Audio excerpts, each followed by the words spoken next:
Assalamualaikum warahmatullahi wabarakatuh. Salam. Alhamdulillah rabbil alamin wa bihi nasta'in wa nusalli wa nusallim wa nubarik ala nabiyyina Muhammadin wa ala alihi wa sahbihi wa man ihtada bihadihi wa istanna bi sunnatihi ila yaumiddin wa ba'du. Bab as-sulh itu perdamaian. Apabila seorang mengakui ada hutang kepada yang lain atau satu zat barang, kemudian dia asqata aw wahab, itu menjatuhkan atau menggugurkan atau memberikan sebagian dan meninggalkan sebagian yang lain, maka ini sah selama dia tidak mensyaratkannya. Ya. Qala al-mu'allif rahimahullah, idza aqarra lahu bidain. Bila seseorang mengikrarkan, bersaksi, ya, bahwa fi dhimmati laka alf, umpama dia mengatakan, saya mengakui bahwa saya berhutang kepadamu umpamanya 100 juta rupiah, atau dia mengakui au ainin, atau barang, dia mengakui bahwa dalam tanggunganku ada mobilmu, ya, ada mobilmu dalam tanggunganku, ya. Fa asqata aw wahaba al-ba'd wa taraka al-baqi sah in lam yakun syarata. Lalu si pemilik hak menggugurkan, kata dia, ya, dia mengakui ada hutang kepada Ahmad, umpamanya mengakui dia berhutang kepada Hamid sebanyak 1 juta rupiah. Lalu Hamid mengatakan, saya gugurkan, saya bebaskan hutangmu, ya. Au ainin, atau barang. Hamid mengakui bahwa umpamanya cangkul atau sabit atau alat peralatan kerja, ya, gergaji, ya. Dia mengakui, Hamid mengakui bahwa ini punya Ahmad. Lalu kata Ahmad, ya udah, saya bebaskan, kamu tidak perlu mengembalikan, ya. Aw wahabal ba'd, atau dia menghibahkan sebahagiannya, wa tarakal baqi, dan sebagian lagi penuhi atau dibayar, sah. Ini hukumnya adalah sah, ya. Dia menghibahkan sebahagian, si Hamid mengakui bahwa dia berhutang sebanyak 10 juta kepada Ahmad. Lalu kata Ahmad, ya, alhamdulillah kalau Anda mengakui, ya, 5 juta saya bebaskan, saya putihkan, 5 juta lagi bayar. Ini hukumnya sah. Ini ada akad di sini, yaitu akad hibah. Illam yakun syaratahu, dengan syarat, ya, tidak mensyarat, keduanya mensyaratkannya. Apa artinya mensyaratkannya? Ya, si Hamid mengatakan, saya tahu bahwa kamu tidak ada bukti bahwa saya berhutang kepadamu 10 juta. Jelas, Ihsan? Tidak ada bukti, tidak ada saksi, tidak ada catatan, tidak ada materai bahwa saya berhutang kepadamu 10 juta. Ya. Saya mau bayar, tapi putihkan sebahagian. Itu putihkan, namanya saya hanya membayar 5 juta saja. Di sini mu'allif mengatakan ini tidak sah, karena ini mengambil harta manusia dengan cara yang zalim. Ya. Si Ahmad yang memang tidak punya bukti sama sekali, dia pikir daripada dia tidak dapat sama sekali, daripada dia dapat haknya dia 0, lebih baik 5 juta daripada 0, kan, ya? Ya. Ini tidak sah, karena berarti si Hamid menzalimi si Ahmad.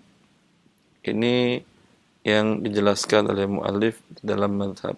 Tapi Syekh Muhammad Shalih Al-Utsaimin menyatakan lain. Ya. Kalau ketika si Ahmad tadi redho, nggak ada masalah. Hukum asalnya dalam akad adalah antaradin, di mana dia saling redho. Tapi mazhab dalam mazhab Hambali ini termasuk bagian dari kezaliman. Ya. Tapi Syekh mengatakan tidak ada masalah kalau dia redho. Tapi bagaimana dia redho? Ya. Sedang karena dia tidak punya bukti sama sekali.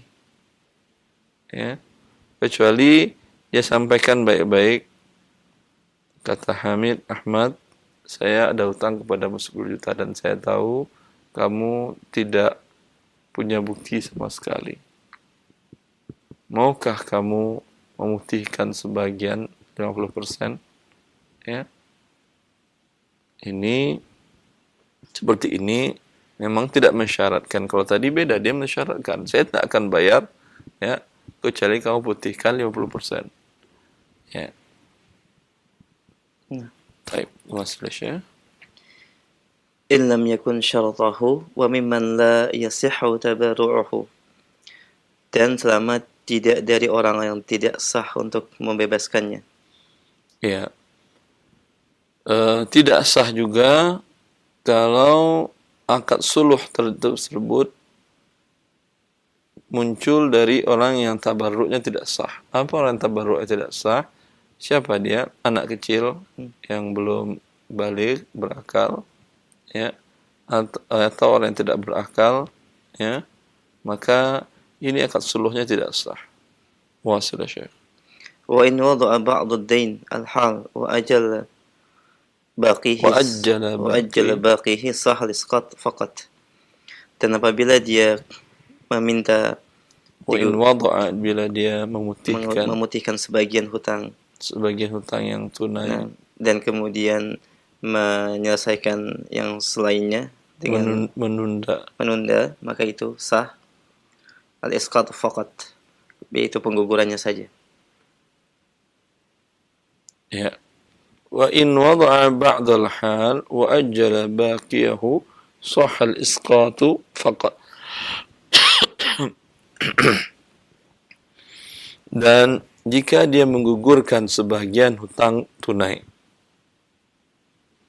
dan sebahagian lagi kata dia saya bayar nanti, dia mengatakan saya memiliki hutang kepadamu 10 juta, ya, 5 juta kan tadi telah kau putihkan, dan 5 juta lagi nanti ku bayar, tidak sekarang, nanti kata dia.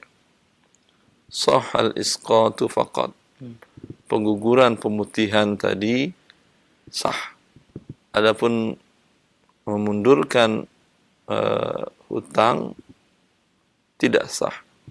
Ini berdasarkan mazhab, dalam mazhab Hambali dan mazhab Maliki juga seperti itu, bahwa al-qardu la yata'ajjalu bil ajal.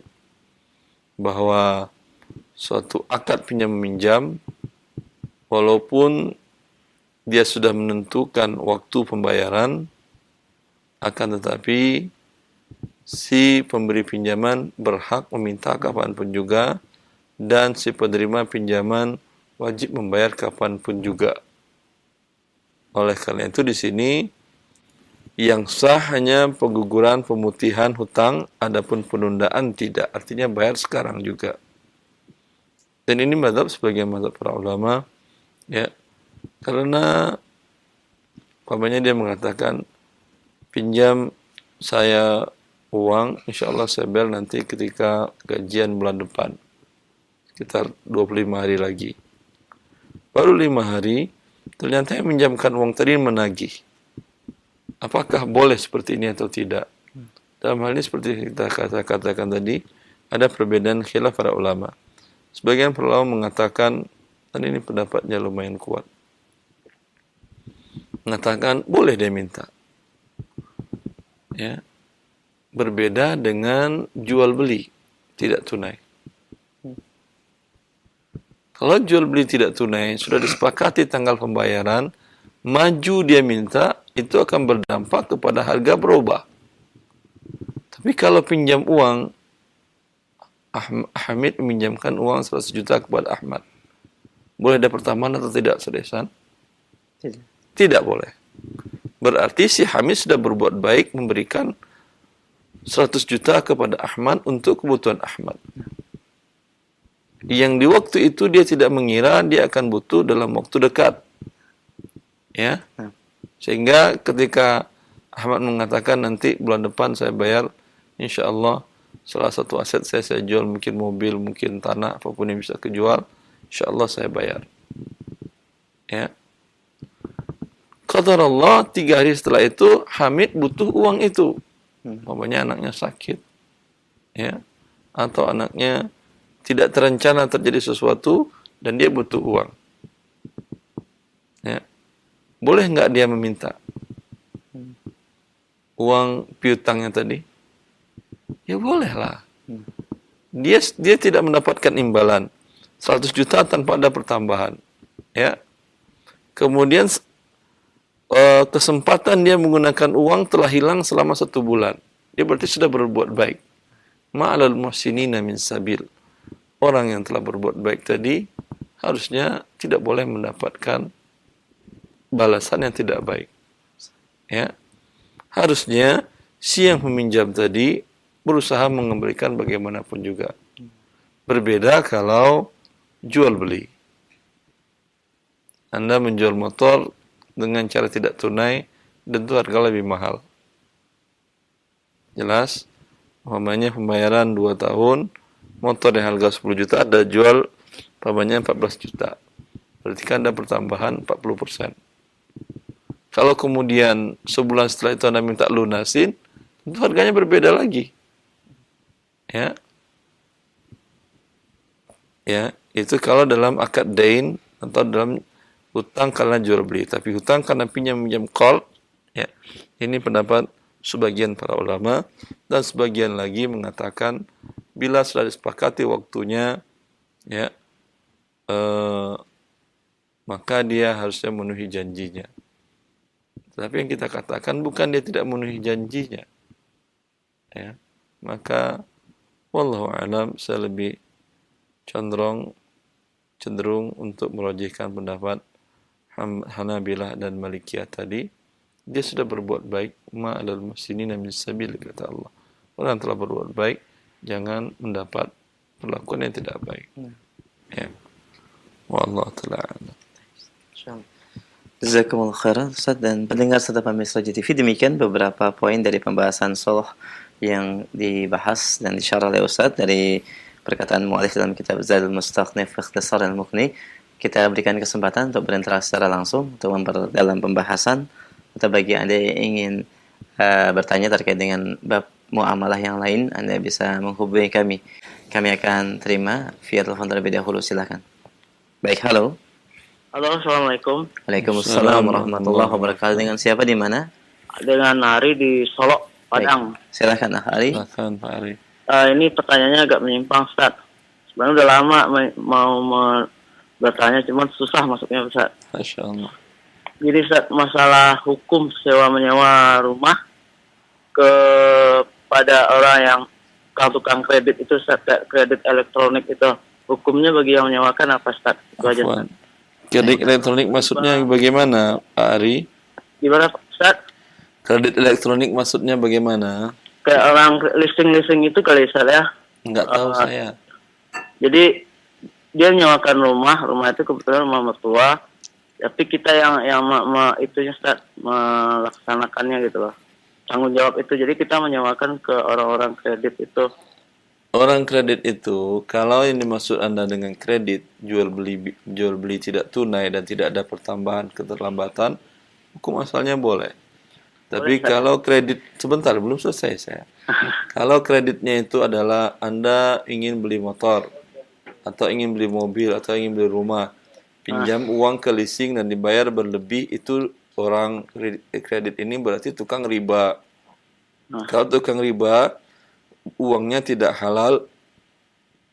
Kalau Anda terima uang tersebut pun tidak berubah, dia menjadi halal di tangan Anda atas imbalan rumah tersebut, sebagaimana dijelaskan oleh Syekhul Islam bin Taimiyah Karena uang tersebut adalah uang yang terzalimi. Oh itu. Demikian Jadi, Hari. Ustaz, jadi status uang itu termasuk riba ya, Ustaz ya? Bukan riba, dia mendapatkan uangnya tidak halal. Jelas? Iya. Ya. Kalau dia berikan sebagai imbalan untuk jasa rumah, dia akan terlambat bertaubat karena konsekuensi dari pertaubatannya uangnya itu harus dia berikan kepada fakir miskin. Dengan diberikannya sebagai jasa imbalan, maka dia akan terlambat bertaubat. Ini maksud dari perkataan Syekhul Islam Ibnu Taimiyah bahwa uang itu adalah uang yang terzalimi. Demikian Hari. Ya. Baik, alhamdulillah. Bisa difahami ya? Banyak. Alhamdulillah. Barakallahu fiik. Jazakallahu khair. Naam. Baik, jazakallahu khair Hari di Salak. Demikian jawaban dari Ustaz, dan kita berikan kesempatan untuk pendengar dan pemirsa TV yang lain. Silakan. Taib, halo. Silakan, sudah masuk. Iya, halo. Waalaikumsalam warahmatullahi. Dengan siapa akhi di mana? Dengan Pak Mul di Medan. Silakan Pak Mul. Ahlan. Silakan Pak. Pembagian harta warisan Ustaz. Jadi ada sebidang tanah dan bangunan. Kemudian anak almarhum dan almarhumah ini 9 orang. 4 laki-laki, 5 perempuan. Jadi bagaimana pembagiannya Ustaz? Ini tanah dan rumah milik suami istri ini.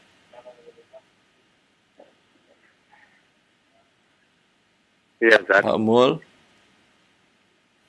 Milik orang tua Ustaz, milik orang tua. Orang tua udah meninggal Ustaz. Baik. Anak laki-laki 4, anak perempuan 5. Iya Ustaz. Hartanya dibagi 8 tambah laki-laki 2 bagian, perempuan 1 bagian. Berarti 8 tambah 5, 13. Dibagi 13 harta tersebut, ya, 2/13 milik anak laki-laki, 1/13 milik anak perempuan. Demikian Pak. Ada wacana dari salah seorang anggota keluarga, katanya almarhum dan almarhumah ini dapat bagian juga. Apa ada dalilnya itu Ustaz? Tidak ada. Orang meninggal, dia meninggalkan harta, bukan membawa harta. Oh, jadi untuk laki-laki tadi 2/13, kemudian untuk perempuan 1/13 ya Ustaz? Iya, Bapak. Makasih Ustaz. Assalamualaikum. Ya, Assalamualaikum warahmatullahi wabarakatuh. Jazakallahu khair. Demikian Pak Mul. Alhamdulillah. Kita berikan kesempatan berikutnya. Di belakang Pak Mul, kami persilakan kembali. Baik, halo. Iya, sudah masuk, silakan. Halo. Iya, assalamualaikum. Ya, assalamualaikum. Waalaikumsalam warahmatullahi wabarakatuh. Dengan siapa akhi di mana? Waalaikumsalam. Ya, mau tanya, ini kalau harta orang tua Nah, dari saya laki-laki 1, perempuan 2. Itu kalau langsung dibagi ke yang kakak perempuan, hukumnya gimana ya? Orang tua Anda sudah meninggal atau masih hidup? Sudah meninggal. Jadi intinya dari yang perempuan 1 dan laki 1 ini mau ngasih ke kakak gitu. Atau dibagi dulu? Bagi dulu, ya mau ngasih bahkan. Oh, jadi sesuai dibagi dulu sesuai ininya ya Ustaz ya? Iya, yang laki-laki dapat 2/4, perempuan 1/4. 2/4. Iya. Satu lagi Ustaz, boleh? nah. Jadi saya punya rumah. Sebelumnya bukan punya rumah saya, jadi adik ipar ngontrak, tapi karena kelilit hutang dia butuh rumah itu, sehingga saya yang beli. Nah, sekarang dikontrakan, sampai sekarang dikontrakan kurang lebih misalnya 1 tahunnya 5 juta. Nah, itu bayar zakat atau tidak ya, Ustaz? Uang dari kontrakannya tadi sampai 54 juta. tersimpan atau habis setiap dapat? 1 tahun hanya 5 juta. Iya, Anda punya uang 54 juta atau tidak? Oh iya.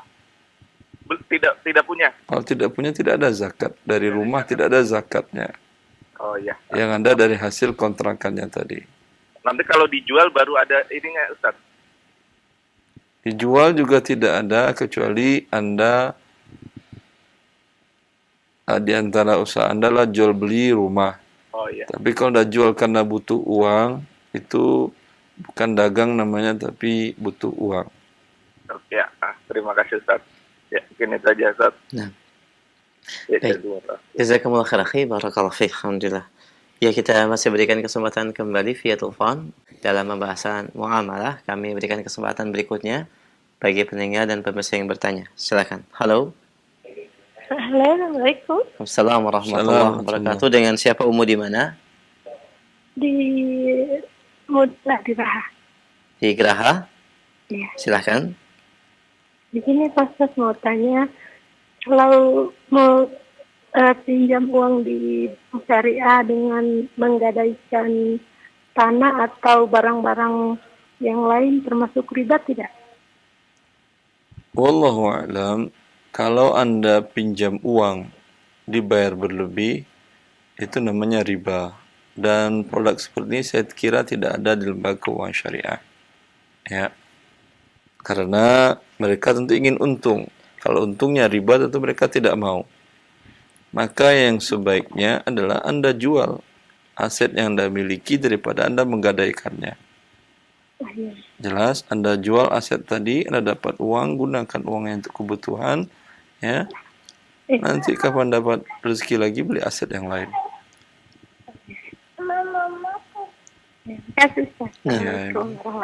Waalaikumsalam warahmatullahi wabarakatuh. Jazakallahu khair. Dan demikian pertanyaan jawaban dari Ustaz. Semoga menjadi pencerahan. Kami berikan kesempatan berikutnya masih di via telepon. Baik, silakan. Halo. Iya, silakan, sudah masuk. Halo. Halo, assalamualaikum. Waalaikumsalam warahmatullahi wabarakatuh. Dengan siapa, Bapak di mana? Dengan Pak Herman di Makassar. Baik, Pak Herman di Makassar, mohon maaf dikecilkan dulu volume suara TV atau radionya. Juga monitor via telepon, Pak Herman. Baik, Pak Herman di Makassar, silakan pertanyaannya. Ya, assalamualaikum Ustaz. Assalamualaikum warahmatullahi.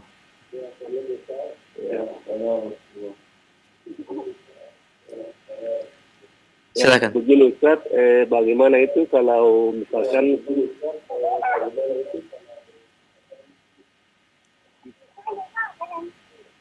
kita mengambil rumah di bank syariah? Membeli rumah di bank syariah, Pak Herman. Ya, bank misalnya KPR begitu. Terus? Bagaimana hukumnya itu? Hukumnya. Pak Herman, sebentar. Apakah ada denda keterlambatan kalau terlambat membayar cicilan? Kalau denda keterlambatan tidak ada, Ustaz. Kalau tidak ada. Kemudian rumah itu dibeli dulu oleh bank syariah atau Pak Herman langsung yang pergi beli ke pemiliknya? Yang membeli itu BNI Syariah, Bank Syariah. Bank syariah dulu beli, setelah dia beli baru dijual ke Anda, begitu? Ya. Insya Allah nggak ada masalah. Boleh. Kalau akadnya seperti itu, boleh. Terima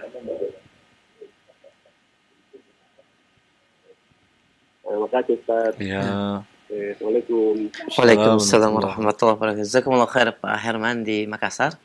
Demikian, dan kami masih berikan kesempatan via telepon sebelum kami angkat dari pesan singkat. Kami angkat kembali di belakang Pak Herman, silakan. Baik, halo. Halo, Assalamualaikum. Waalaikumsalam warahmatullahi. Dengan siapa di mana?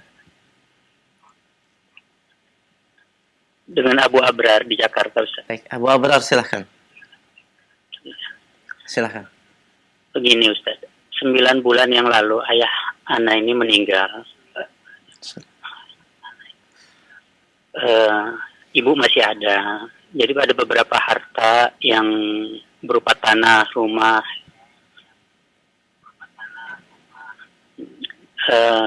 dulu waktu pas meninggal kita pernah dikumpul anak-anaknya bahwa ayah ini diminta untuk mencatatkan gitu warisan-warisannya hitungan sesuai dengan syariah. Tapi pada saat meninggal sampai sekarang ternyata itu tidak ada pembagian yang dari ayah. Nih keluarga anak ini mulai ribut-ribut nih Ustaz.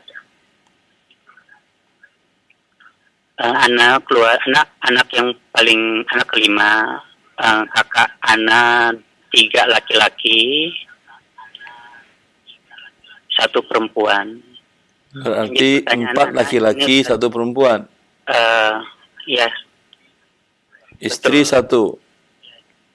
1. Nah, yang jadi pertanyaan ini Ustaz, istri beliau masih hidup. Ribut kayak gini di keluarga anak. Istri beliau masih hidup. Gitu Ustaz. Halo Bapak. Halo. Pak? Mohon dengarkan pertanyaan dari Ustaz ya Pak. Ya. Istrinya masih hidup. Iya. Masih hidup. Masih hidup. Istri bapak ibu beliau sudah wafat atau masih hidup? Kakek anak maksudnya ya Ustaz? Iya. Sudah meninggal. Ya. Berarti untuk istri dapat 1/8. Ya. Sisanya anak laki-laki 2 bagian, perempuan 1 bagian, dibagi 9 sisanya. 1 bagian. Jelas? Itu yang membagi ini apakah ibu anak atau anak sendiri ya Ustaz, atau kakak anak yang pertama gitu Ustaz? Sepakati aja.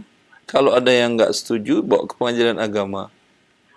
Tapi sepakati lebih baik daripada Anda bawa ke pengadilan. Bahwa ketentuannya Allah mengatakan untuk istri itu 1/8 dari keseluruhan harta. Sisanya untuk anak laki-laki 2 bagian, perempuan 1 bagian. Anak laki-laki ada 4, anak perempuan 1, maka dibagi 9 sisanya, yaitu 7/8 tadi. Iya. Demikian Abu Abrar. Kalau ini Ustaz, ini kan apakah ayah anak berdosa Ustaz ya? Tidak membagi pada saat masih hidupnya Ustaz? Tidak ada dosa bagi dia. Tidak ada dosa ya. Yang warisan itu dibagi setelah meninggal. Paham? Iya. Dan tentu orang yang meninggal nggak bisa membagi. Iya, paham Ustaz. Yang membagi tentu orang yang hidup. Dan Allah telah menjelaskan dalam Al-Quran, dalam surat An-Nisa ayat 11, 12, 13, 14, tentang cara membagi harta warisan orang yang meninggal tadi. Tak perlu Anda sekeluarga ribut. Karena Allah sudah menjelaskan dan tidak bisa ditakwil penjelasannya. Kenapa keluarga Anda ribut? Karena mereka tidak mengerti syariat Allah dalam hal ini. Jelas?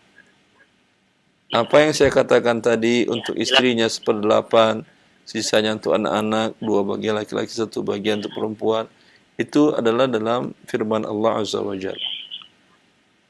Ya. Iya, Ustaz. Syukran Ustaz ini atas informasinya Ustaz. Jazakallahu khair. Kasih Ustaz.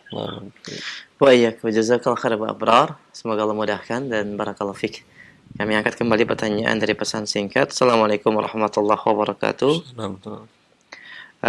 Ustaz, bagaimana perhitungan zakat amwal apabila penghasilan kita sudah mencapai nilai nisab? Apakah tetap harus menunggu 1 tahun haul Ustaz? Atau boleh diawalkan karena khawatir dengan adanya kebutuhan nilai nisab itu akan berkurang setiap bulan. Jazakallahu khair. Allah barik fiik. Anda khawatir padahal Allah tidak mewajibkan. Ya, bolehkah Anda sholat sebelum masuk waktu sholat zuhur? Khawatir nanti sholat meninggal. Sekarang kan jam berapa ya? Jam 6. Siapa tahu nanti sebelum azan zuhur jam 12:04 meninggal. Sholat sekarang aja lah. Memang berbeda dalam masalah ibadah sholat dengan zakat.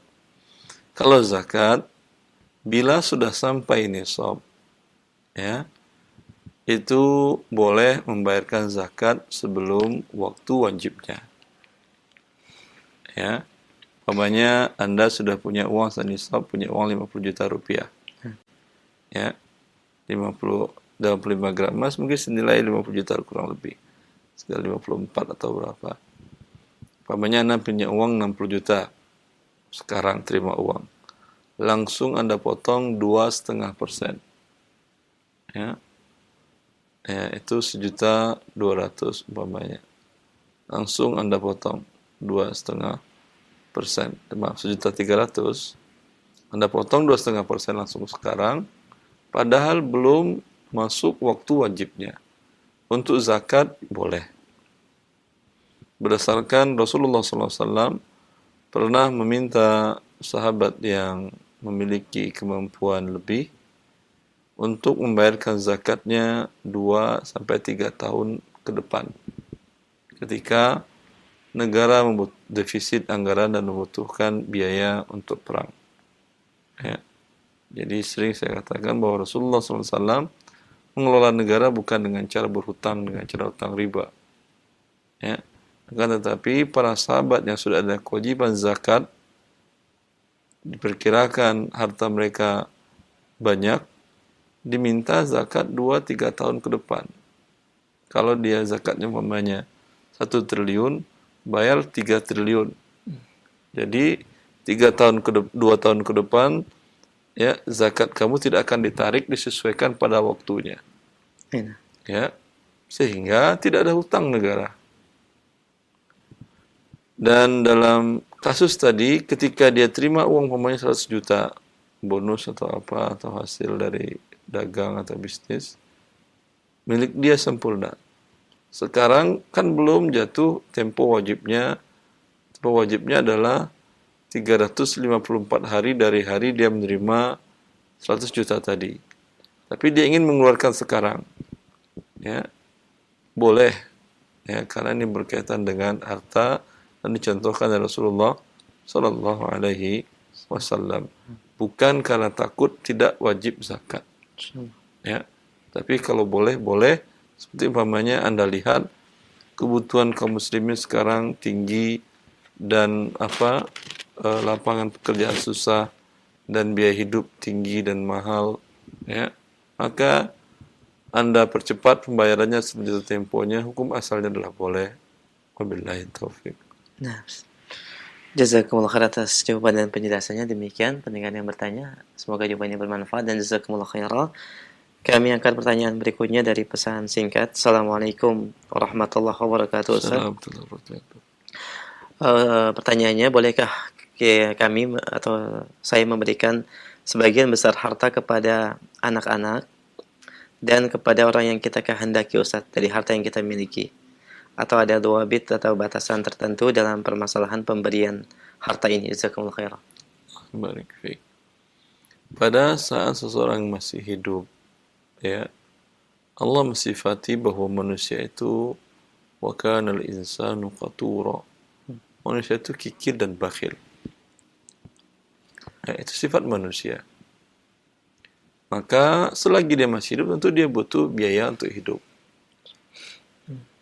Baik biaya untuk makan, konsumsi, ataupun untuk berbuat baik dan lain-lainnya. Tetapi kalau dia ingin menghibahkan, dalam Islam tidak ada aturan bolehkah batasan maksimal untuk menghibah. Mau menghibahkan 100% pun boleh. Tapi kan hidup Anda jadi terlunta-lunta. Nah. Ya. Maka dalam hal ini tidak ada ketentuan, dan kalau tidak ada ketentuan berapa batas maksimal, terserah Anda.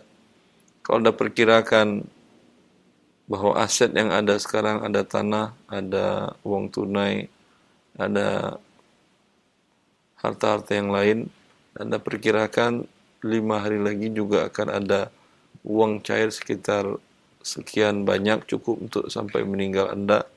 Yang ini ada sekarang, Anda lepas, tidak ada masalah. Ya. Wallahu ta'ala a'lam. Jazakumullah khair atas jawaban dan penjelasannya. Demikian pendengar yang bertanya, barakallahu fiik. Kami akan kembali pertanyaan berikutnya, baik dari pesan singkat.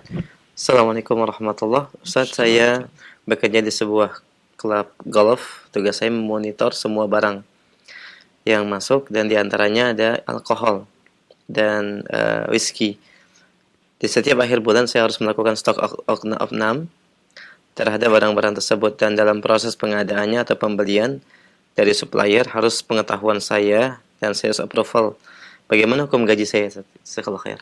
Allah Ustaz.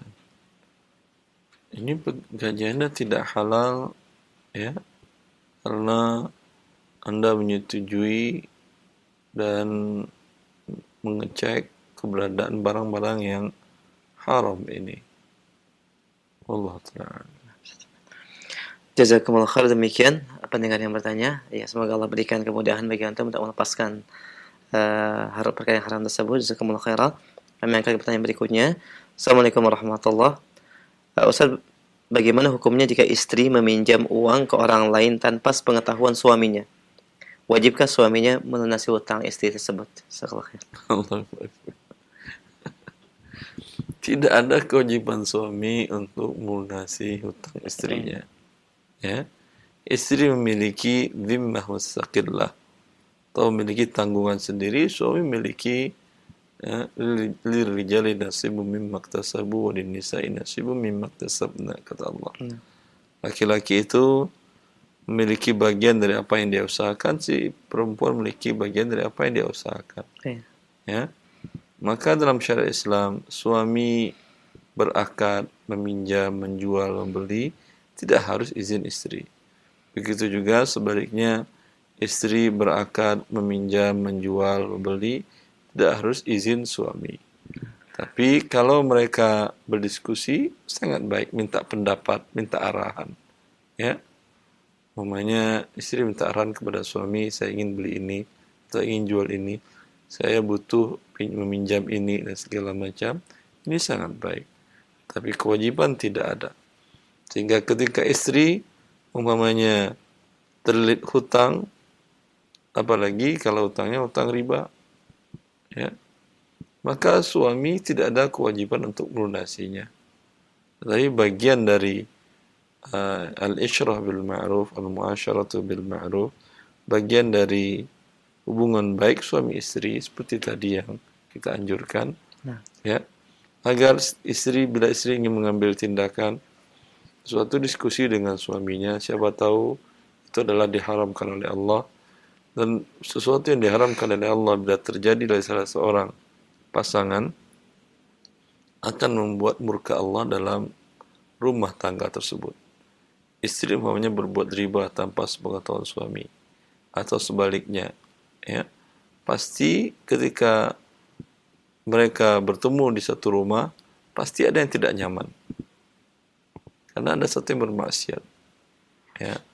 Maka untuk kelanggengan rumah tangga ini penting untuk diperhatikan oleh mereka agar kedua-duanya sama-sama taat kepada Allah Azza wa Jalla, dan di sana mereka akan mendapatkan kebahagiaan dunia dan akhirat. Ya, masyaallah. Jazakumullah khair atas jawaban dan penjelasannya dan nasihatnya. Demikian pendengar yang bertanya, barakallahu fiik. Kami masih angkat dari pesan singkat. Assalamualaikum warahmatullahi wabarakatuh. Bagaimana hukumnya kita menggunakan uang duka dan asuransi kematian orang tua kita yang PNS, baik untuk konsumsi atau yang lainnya, Ustaz? Jazakallahu khair. Konsumsi apa maksudnya? Konsumsi maksudnya apa? Yang bagian. Dia menggunakan uang duka dan asuransi kematian orang tua. Uang duka dan uang asuransi ini termasuk dalam harta yang dibagi kepada ahli waris. Kalau yang dimaksud dengan konsumsi adalah ketika ada orang datang berkunjung, takziah, disediakan makanan dan bahkan sengaja diundang, maka ini bagian dari mengambil hak para ahli waris, dan ini bagian dari menzalimi mereka. Ya. Wallahu ta'ala a'lam. Jazakumullah khair, Ustaz. Kami angkat satu pertanyaan pesan singkat terakhir. Assalamualaikum warahmatullahi wabarakatuh. Saya seorang muslimah dan alhamdulillah sudah mengenal sunnah, sudah menyelesaikan studi, dan sejak mengenal sunnah saya lebih cenderung untuk tetap berada di rumah, membantu kegiatan atau membantu ibu di rumah, karena orang tua juga bekerja dari pagi sampai petang. Namun orang tua menginginkan saya bekerja, Ustaz, sedangkan banyak pekerjaan yang tidak sesuai dengan sunnah dan sulit bagi saya untuk mengenakan pakaian yang syar'i.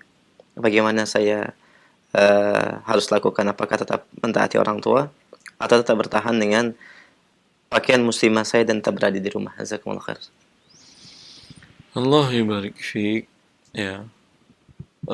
Kondisi kaum muslimah sekarang dengan pakaian syar'inya, dengan hijabnya, untuk sebagian pekerjaan, ya, seperti menjadi guru, ya, tentu bukan guru di tempat-tempat yang ikhtilat campur baur laki perempuan.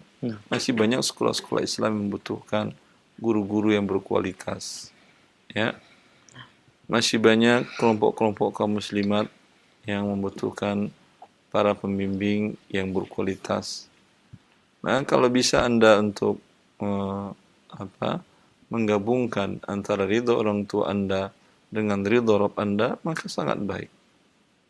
Bagaimana cara? Dengan seperti tadi, ya, ajukanlah lamaran untuk bisa mengajar di sekolah-sekolah Islam yang khusus Anda mengajar anak-anak kaum muslimat saja, ya, atau anak laki-laki yang belum balik dalam tingkatan sekolah dasar, masih dibenarkan dan dibolehkan, ya, sehingga Allah meridai Anda dan orang tua Anda pun tidak merasa kecil hati dengan keberadaan anaknya yang sudah menyelesaikan pendidikan, ya, kemudian hanya di rumah saja, karena itu pandangan orang tua. Tapi kalau bisa Anda meyakinkan mereka bahwa kalau yang dimaksud orang tua adalah sekedar rezeki Allah dimanapun bisa. Banyak kaum muslimat yang tidak keluar dari rumah, tapi juga bisa menghasilkan rezeki yang tidak kalah banyaknya. Ya. Tetapi bila orang tua Anda memaksa Anda untuk bekerja di lembaga, di bagian yang bercampur baur laki dan perempuan, dan menyebabkan Anda tidak bisa menjaga agama Anda, tentu syariat Allah, perintah Allah, aturan Allah lebih pantas Anda taati daripada perintah orang tua bila bertentangan. Ya, umpamanya orang tua Anda kenal ada teman kerabatnya, koleganya punya perusahaan, ya, lalu atau yang pejabat di sebuah instansi, dan dia menyuruh Anda untuk bekerja di sana, dan di sana campur baur ikhtilat laki-laki dan perempuan, dan susah Anda menjaga diri Anda, tentu hak Anda untuk menolaknya dalam rangka taat kepada Rabb Anda. Subhanallah, jazakallahu khair atas tauji dan nasihatnya. Demikian pendengar yang bertanya, semoga ini menjawaban yang memberikan pencerahan bagi Anda dan bagi pendengar yang lain. Barakallahu fiik. Kami angkat pertanyaan berikutnya via telepon. Masih ada waktu yang tersisa, silakan. Baik, halo. Silakan, sudah masuk. Halo, Assalamualaikum. Waalaikumsalam warahmatullahi wabarakatuh. Ahlan, dengan siapa di mana? Dengan Andi di Serang, Ustaz. Baik, silakan Pak Andi, silakan tanyaannya. Begini Ustaz, saya mempunyai pinjaman di bank 500 juta dengan jaminan sertifikat rumah 2 dan toko 2. Itu telah berjalan 2 tahun. Nah, setelah diperpanjang, tahun ketiga saya stop dengan menjual rumah 2, masih ada sisa 250 juta di bank dengan jaminan 2 toko gitu. Nah, bagaimana kalau saya stop dengan menyerahkan jaminan toko itu,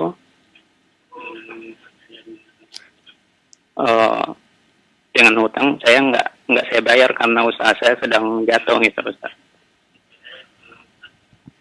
Iya, pertama Pak Andi, bertobatlah kepada Allah Azza wa Jal karena Anda telah melakukan dosa besar, yaitu melakukan akad riba, meminjam uang kepada bank dan bayarnya berlebih.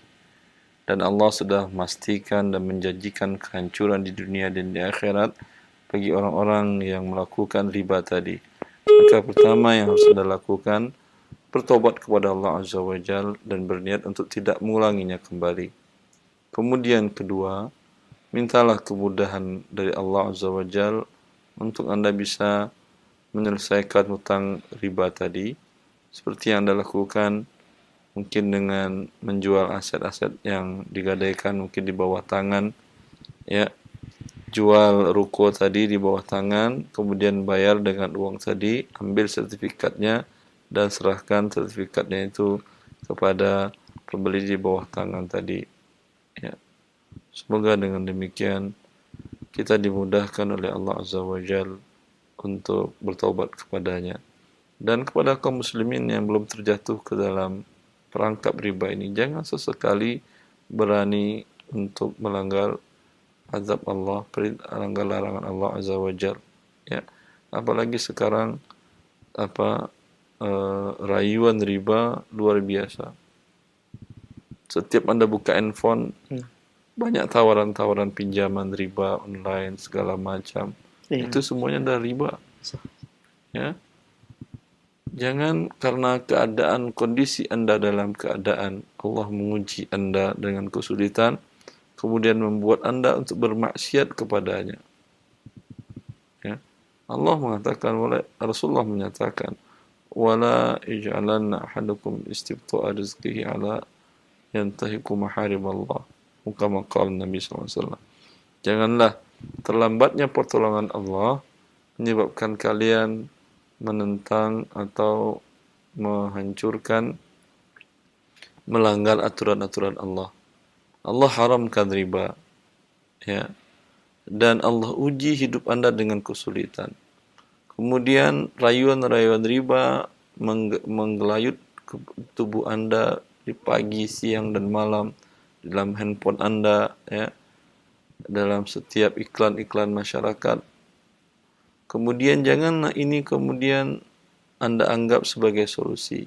Ini adalah bagian dari kelanjutan dari azab Allah kepada Anda. Teruslah bertahan, jangan lakukan maksiat tadi, terus bertahan. Sebentar lagi Allah akan memberikan kebahagiaan kepada Anda di dunia dan di akhirat dengan melepas kesusahan Anda tersebut. Ya, sebagaimana salah seorang penyair mengatakan, ishtaddi azmatu tanfariji.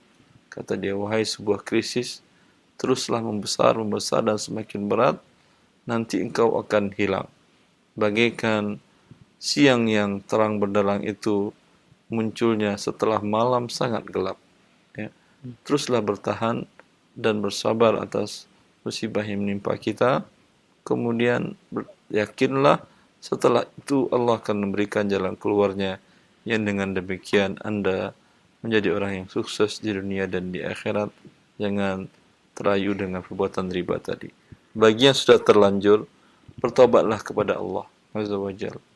Berdoalah kepada Allah dengan hati yang sungguh-sungguh di waktu yang mustajab untuk bisa melepaskan diri dari jeratan riba tadi.